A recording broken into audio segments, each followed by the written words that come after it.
Namaste and welcome to day 15 of 30-day health challenge. So last 14 days నుంచి కూడా మీరు ప్రతిరోజు క్రమం తప్పకుండా ఈ ఛాలెంజ్ పాటిస్తున్నారని అనుకుంటున్నాను అండ్ మంచి రిజల్ట్స్ పొందుతున్నారని కూడా అనుకుంటున్నాను. అండ్ ఈ రోజు 15th చాలా important, that is family meal time. Family meal time అంటే పొద్దున హడావుడిగా పిల్లలు స్కూల్కి వెళ్ళిపోతూ ఉంటారు, భర్తలు ఆఫీస్కి, ఆడవాళ్ళు కూడా చాలా మంది వర్క్ ఫ్రమ్ హోమ్ చేస్తున్నారు, లేదా వాళ్ళు కూడా ఆఫీస్లో పనిచేసే వాళ్ళు ఉన్నారు. సో ఏది ఏమైనప్పటికీ పొద్దున హడావుడిలో అందరూ కలిసి టిఫిన్ చేయలేకపోతున్నారు. సో మధ్యాహ్నం అయితే ఇంకా చెప్పనవసరం లేదు, ఆఫీస్లో వాళ్ళు ఆఫీస్లోనే చేస్తున్నారు, పిల్లలు స్కూల్లో, కొంతమంది మాత్రమే లోకల్గా ఉండే వాళ్ళు, బిజినెస్ వాళ్ళు వీలు ఉంటే మధ్యాహ్నం వచ్చి భోజనం చేసి వెళ్తూ ఉంటారు.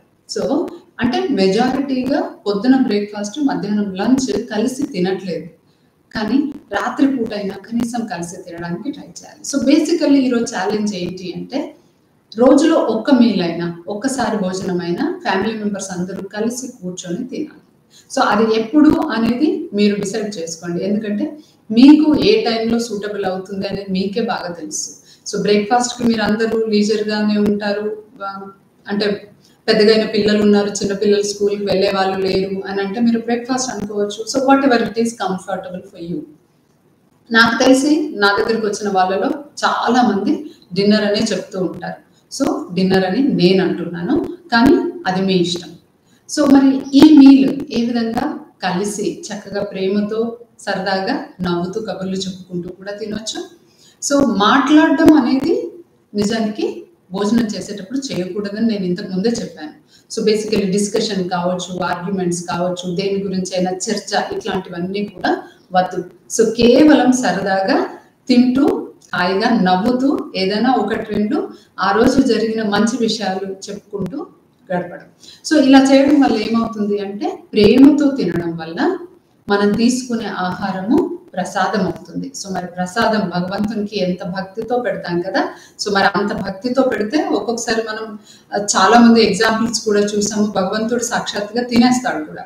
సో మరి అంత భక్తితో మనం పెడుతున్నప్పుడు అది ప్రసాదం అయినప్పుడు ప్రేమతో మనం, భక్తి అంటే ఏంటి, ప్రేమనే, ప్రేమ అంటేనే భక్తి. మన సప్త ధాతువులు చక్కగా పుష్టిగా అవుతాయి. సో సప్త ధాతువులు పుష్టిగా అవడం అంటే మన శరీరం మొత్తం, ఈ శారీరక శరీరం మొత్తమే కాకుండా మన మనస్సు కూడా ఆరోగ్యంగా తయారవుతుంది. శరీరము మనస్సు రెండు ఆరోగ్యంగా ఉంటే ఇంకా అంతకంటే ఏం కావాలి, అంతేనా? అంతేకాదు, ఆత్మ సంతృప్తి కూడా కలుగుతుంది. ఎస్. సో అందుకే వీలైనంతగా చక్కగా అందరూ కలిసి ప్రేమగా జరిగిన మంచి విషయాలు మాత్రమే మాట్లాడుకుంటూ, లేదా హాయిగా తృప్తిగా తింటాము, తిన్న తర్వాత మాట్లాడుకుంటాము అంటే దానికైతే 100% ఓకే. సో దీనివల్ల శరీరము, మనసు, మీ ఆత్మకైతే ఎలాగో బెనిఫిట్ అవుతుందని తెలుసుకున్నారు. ఇంకొక అద్భుతమైన బెనిఫిట్ ఏంటి తెలుసా? మీ రిలేషన్షిప్ కూడా మెరుగవుతాయి. ఎస్, అంటే మీ సంబంధాలు, భార్యాభర్తలు, పిల్లలు, మీ అందరి సంబంధాలు కలిసి ఎవరైతే కూర్చొని తింటున్నారో మీ అందరి సంబంధాలు కూడా మెరుగవుతాయి. అందుకని సంతృప్తిగా ఒక్క మీల్ అయినా కలిసి తినండి. సో మరి ప్రతిరోజు పాటించండి, మంచి బెనిఫిట్స్ పొందండి, ఆరోగ్యంగా ఉండండి. సో కేవలం ఒక్కరే కాదు, కుటుంబం మొత్తం ఆరోగ్యంగా ఉంటే సమాజం, మన దేశం కూడా ఆరోగ్యంగా అవుతుంది. So be healthy and be happy. మళ్ళీ రేపు కలుద్దాం. Thank you.